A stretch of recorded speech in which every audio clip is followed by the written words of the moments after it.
मेहरबानी शुक्रिया आपका शुक्रिया। Hello guys, PCS Hindi channel में आपका बहुत बहुत स्वागत है। मैं हर्ष साविरिया और आपके समक्ष रोजाना की तरह इंडियन पॉलिटी, भारतीय राज्य व्यवस्था, फैक्ट के साथ जो कॉन्सेप्ट है मैं देने की कोशिश कर रहा हूँ। ये मेरे हैंड रिटेन नोट्स हैं।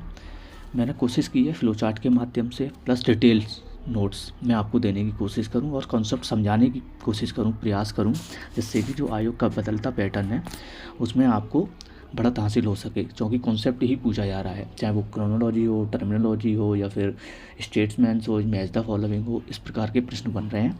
तो आप देखेंगे तो कुछ सिंपल प्रश्न जो बनेगा राष्ट्रपति से रिलेटेड। इससे पहले मैं कुछ आर्टिकल करा चुका हूँ।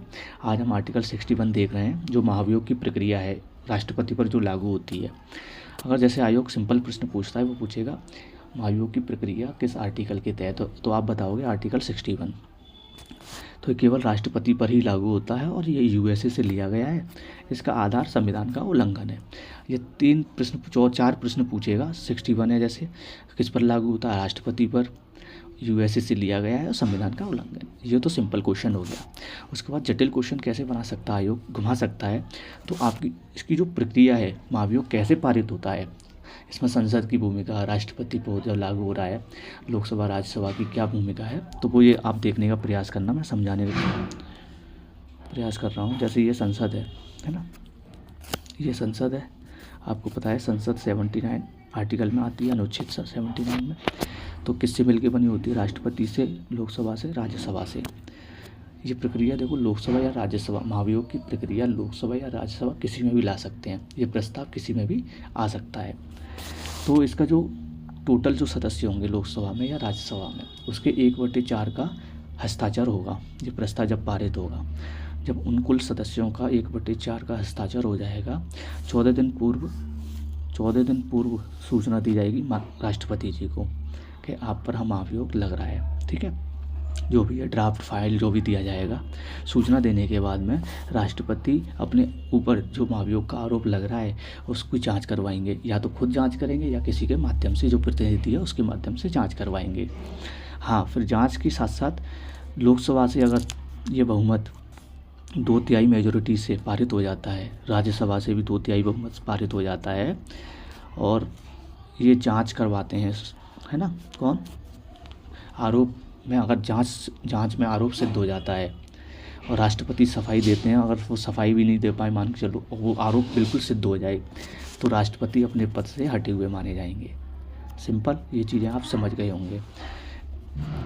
उसके बाद देखेंगे 14 दिन, ये सारी सिंपल चीज़ें हैं। 14 दिन पूर्व ये इनको इन्फॉर्मेशन देनी होती है। 1/4 के हस्ताक्षर जरूरी है और मेजोरिटी के लिए 2/3। ये नोट पॉइंट कर लेना। साथ साथ आप देखेंगे, मेरे साथ पेन कॉपी लेके बैठ जाएं, नोट डाउन भी करते रहें, साथ साथ आपके नोट्स तैयार हो जाएंगे फ्लो चार्ट के माध्यम से, या डिटेल नोट जो भी हैं।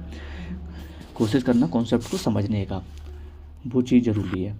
जैसे राष्ट्रपति का वेतन है, आप एक काम ज़रूर कर सकते हैं, मेरी तरफ से आपसे गुजारिश है, इसको ज़्यादा से ज़्यादा लोगों तक शेयर ज़रूर कीजिए, जिससे कि बहुत सारे लोग इससे जुड़ सकें। जैसे 1,50,000 तक पूर्व में, फिर उसके बाद 5 लाख हो गया। केंद्र की संचित नीति से ये मिलता है राष्ट्रपति जी को वेतन। इसमें परिवर्तन संसद कर सकती है, कार्यकाल और जो भी कटौती है, ठीक है, जो भी वित्तीय आपातकाल के दौरान, आपको पता होगा 360, 352, 356 और 360, इसके माध्यम से 3 तरीके से इमरजेंसी लगती है। लेकिन इनकी जो कटौती है वेतन में, केवल राष्ट्रपति की जो वेतन में कटौती है वो वित्तीय आपात के दौरान ही होती है। राष्ट्रपति जो शपथ है, आपको पता है सुप्रीम कोर्ट के चीफ जस्टिस दिलाते हैं आर्टिकल 60 के तहत। अब डिटेल में आप देख सकते हैं, ये जैसे मैंने डिटेल में आपको बताने का प्रयास किया है। ये आर्टिकल 61 राष्ट्रपति पर महाभियोग से संबंधित है। ये आधार इसका संविधान का उल्लंघन, स्रोत मैंने अमेरिका बताया, प्रस्ताव संसद के किसी भी सदन में लाया जा सकता है। इसकी प्रक्रिया से रिलेटेड मैंने आपको अभी प्रोसेस समझाया था फ्लो चार्ट के माध्यम से। डिटेल यहाँ समझ सकते हैं आप। राष्ट्रपति को 14 दिन पूर्व सूचित करना होगा। जिस सदन में संकल्प या आया हो या उसके कुल 1/4 सदस्यों द्वारा हस्ताक्षर किया गया हो, ठीक है, जो प्रस्ताव लाए, जैसे लोकसभा में या राज्यसभा में, दोनों सदनों द्वारा 2/3 विशेष स्पेशल मेजोरिटी से पारित कराना होगा इसको। प्रस्ताव पारित होने से राष्ट्रपति को पद से हटा हुआ माना जाता है। ये मैंने आपको बताया था। और महत्वपूर्ण पॉइंट नोट करने वाला ये है, ये ज़रूरी है, बहुत सारे लोगों को ये चीज़ें पता नहीं होती हैं, फैक्चुअल किताबें पढ़ते हैं। तो मैंने कोशिश की है, जो भी टेक्स्ट बुक मैंने पढ़ी है, एनसीईआरटी पढ़ी है, उसके माध्यम से जो निचोड़ है मैंने कोशिश की है अपने नोट्स में डालने का। जैसे राष्ट्रपति है, राष्ट्रपति के निर्वाचन में जो उपस्थित होते हैं, आपको पता होगा कौन कौन उपस्थित होता है। एक तो आपका लोकसभा राज्यसभा के सदस्य होते हैं, जो सांसद होते हैं, जो विधायक हैं जिसको हम विधानसभा बोलते हैं, उनके जो विधायक होते हैं वो भी इसमें भाग लेते हैं, चाहे वो केंद्र शासित प्रदेश हो, दिल्ली है, पौंडीचेरी है, या फिर जितने भी राज्य 28 उनके सदस्य निर्वाचन में तो भाग लेते हैं, लेकिन महाभियोग में भाग नहीं लेते हैं या अनुपस्थित रहते हैं ये सदस्य। ध्यान रखना, विधायक जो लोग होते हैं। ऐसे ही नोट पॉइंट 2 देखेंगे, राष्ट्रपति के निर्वाचन मंडल में महाभियोग अनुपस्थित रहते हैं। ठीक है, जो मनोनीत सदस्य होते हैं, लोकसभा में 2 होते थे पहले, 104 संविधान संशोधन के तहत लोकसभा के जो मनोनीत सदस्य 2 होते थे वो हटा दिए गया है, वो समाप्त कर दिया गया है। राज्यसभा में 12 मनोनीत सदस्य होते थे। ये लोग निर्वाचन में भाग नहीं लेते थे। किसमें? निर्वाचन में भाग नहीं लेते थे। इनको तो अपॉइंट करते थे राष्ट्रपति, लेकिन जो महाभियोग है उसमें उपस्थित होते हैं। ये उसमें क्या होते हैं? उपस्थित होते हैं। इसमें मेजोरिटी में जो 2/3 बहुमत है उसमें मेजोरिटी में उपस्थित होते हैं। कौन? मनोनीत सदस्य। अब इसमें ये पॉइंट देखें, दूसरा सदन उस आरोप का अन्वेषण करेगा। ठीक है, दूसरा सदन उस आरोप का अन्वेषण करेगा। राष्ट्रपति स्वयं अपने प्रतिनिधि के माध्यम से बचाव कर सकेंगे। ये इनको थोड़ा राइट दिया गया है। ये देखेंगे आप, राष्ट्रपति के कार्य समान, एक तो सामान्य कार्य जो जनरल वर्क होता है, एक संकटकालीन कार्य। ठीक है, ये इनको राष्ट्रपति का कार्य है। आर्टिकल 79 राष्ट्रपति, लोकसभा, राज्यसभा। ठीक है, तीनों से मिलके बनी है। संसद 79 बताया मैंने, प्रेसिडेंट बताया मैंने आपको। लोकसभा अस्थायी सदस्य, राज्यसभा स्थायी होती है। ये इसका विघटन हो जाता है लोकसभा का, राज्यसभा का नहीं होता है। फिर उसके बाद में आप देखेंगे 85 राष्ट्रपति सेशन देखेंगे 6 माह के लिए। बजट हो, मानसून सत्र, शीतकालीन, ये सब राष्ट्रपति के माध्यम से होता है। सत्रावसान भी राष्ट्रपति के माध्यम से, विघटन भी राष्ट्रपति के माध्यम से होता है। आर्टिकल याद रखेंगे आप 85। 100 देखेंगे, डिटेल में भी मैंने दिए हैं आर्टिकल। तो इसके बाद देखेंगे स्थगन, एडजॉर्न, लोकसभा स्पीकर और राज्यसभा चेयरमैन। उपराष्ट्रपति जिसको हम बोलते हैं, राज्यसभा के जो चेयरमैन होते हैं वो उपराष्ट्रपति होते हैं। ध्यान रखना इस चीज़ का। बाधा है या गढ़पूर्ति है। कोरम क्या है? कोरम की बारे में जानकारी देखते हैं। जैसे ये कोरम है, गढ़पूर्ति जो टर्म है, बैठक में बैठने के लिए सदन में सदस्यों की जो संख्या होती है उसको हम कोरम बोलते हैं, गढ़पूर्ति।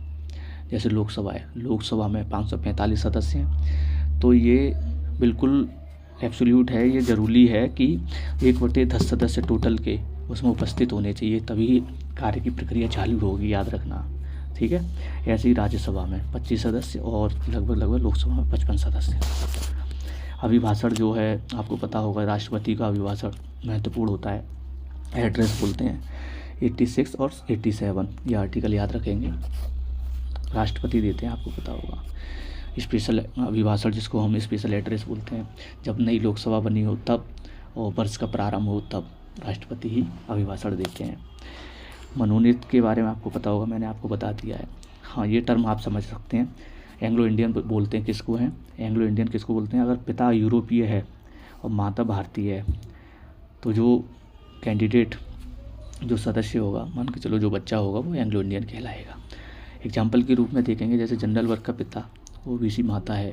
ठीक है, लोगों का विवाह होता है, कोई संतान उत्पत्ति होती है तो वो जनरल कैटेगरी का कहलाता है बच्चा। ऐसे ही राष्ट्रपति की आप शक्तियाँ देखेंगे, 5 प्रकार की जो शक्तियाँ हैं।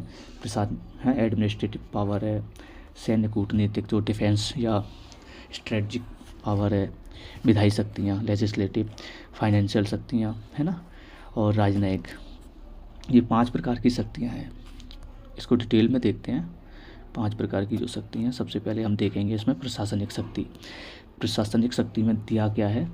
जैसे ये वाला पॉइंट याद रखेंगे आप, आर्टिकल 77 सब क्लॉज 1 में भारत सरकार की समस्त कार्यपालिका, समस्त जो एग्जीक्यूटिव ऑफिशियल जो वर्क हैं वो राष्ट्रपति के नाम से होते हैं। राष्ट्रपति के नाम से देश का शासन चलाया जाता है। पीएम की नियुक्ति राष्ट्रपति करता है। साथ में जो लोकसभा के बहुमत दल का जो नेता होता है उसको हम प्रधानमंत्री तो बनते ही बनते हैं, वो कौन बनाता है? राष्ट्रपति बनाता है, ठीक है। बहुमत दल का नेता का नाम लोकसभा का, तो वो पीएम की नियुक्ति करते हैं राष्ट्रपति जी। पीएम की सलाह पर ही संघ के अन्य मंत्रियों की नियुक्ति करते हैं राष्ट्रपति। प्रमुख संवैधानिक पदाधिकारियों की नियुक्ति या पद मुक्ति कौन करता है? राष्ट्रपति करता है। आप नीचे देखेंगे एग्जाम्पल के रूप में मैंने ये दिखाने का प्रयास किया है यहाँ। जैसे ये एग्जाम्पल, उपराष्ट्रपति, सुप्रीम कोर्ट के, हाई कोर्ट के चीफ जस्टिस हैं, या फिर जुडिशरी हैं, प्रधानमंत्री, मंत्रिपरिषद है ना, ये सारी चीज़ें। और नीचे भी पॉइंट दिया है मैंने, देखो कौन कौन को अपॉइंट करते हैं। राज्यपाल हैं, जैसे स्टेट्स के गवर्नर होते हैं, उनको भी राष्ट्रपति करते हैं। महान्यायवादी, जिसको हम AGI, attorney general of India बोलते हैं, CAG, controller auditor of general, नियंत्रक महालेखा परीक्षक के जो होते हैं, अध्यक्ष होते हैं, उनका अपॉइंट कौन करते हैं? राष्ट्रपति जी। आयोग के अन्य सदस्य जो अध्यक्ष हैं, उनकी नियुक्ति भी राष्ट्रपति करते हैं। जैसे आपका इलेक्शन कमीशन है, मैं थोड़ा बड़ा कर दे रहा हूँ इसको, जैसे निर्वाचन आयोग के अध्यक्ष, लोक सेवा आयोग के, सूचना आयोग के, मानवाधिकार आयोग, ह्यूमन राइट्स जिसको बोलते हैं, फाइनेंस कमीशन है, ST के स्पेशल जो ऑफिसर होते हैं, या जो लैंग्वेज माइनॉरिटी के जो लोग होते हैं, उनके संरक्षण के लिए विशेष जो अधिकारी अपॉइंट किए जाते हैं, वो राष्ट्रपति ही करते हैं।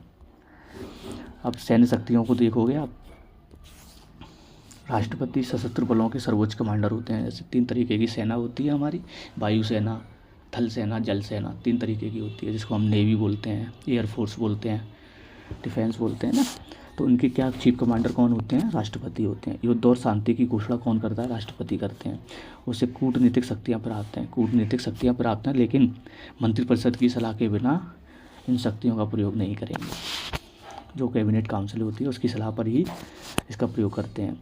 विधायी शक्तियों की बात करेंगे, जैसे ये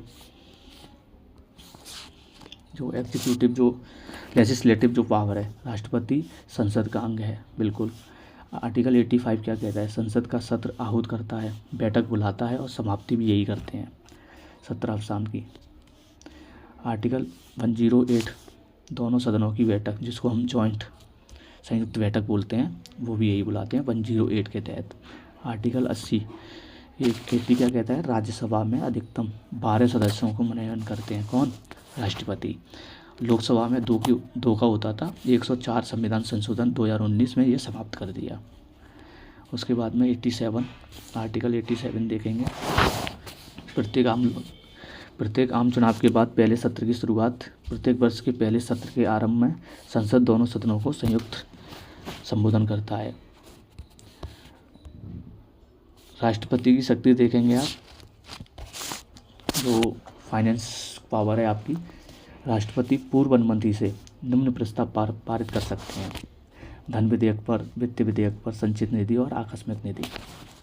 इनके माध्यम से ही वो आते हैं। और राजनयिक देखेंगे आप, राजनयिक पावर कौन सी है? अन्य देशों के लिए राजदूतों, कूटनीतिक अधिकारियों की नियुक्ति राष्ट्रपति ही करते हैं। आर्टिकल 143 विधि या तथ्य के व्यापक महत्व के प्रश्न के संदर्भ में सुप्रीम कोर्ट न्यायालय से परामर्श की शक्ति प्राप्त कर सकते हैं, लेकिन बाध्यता नहीं है। इस चीज़ का ध्यान रखना। परामर्श ले सकते हैं सुप्रीम कोर्ट से, लेकिन ये बाध्य नहीं है। चलो इसको कल कराते हैं, थोड़ा सा और रह गया है, फिर ये राष्ट्रपति बिल्कुल फिनिश हो जाएगा। इसमें इमरजेंसी तक मैं कंप्लीट करा दूंगा, ठीक है। इसको ज़्यादा से ज़्यादा लोगों तक शेयर कीजिए, ठीक है। कमेंट के माध्यम से हमें सुझाव दीजिए, चैनल को सब्सक्राइब कीजिए। Thank you.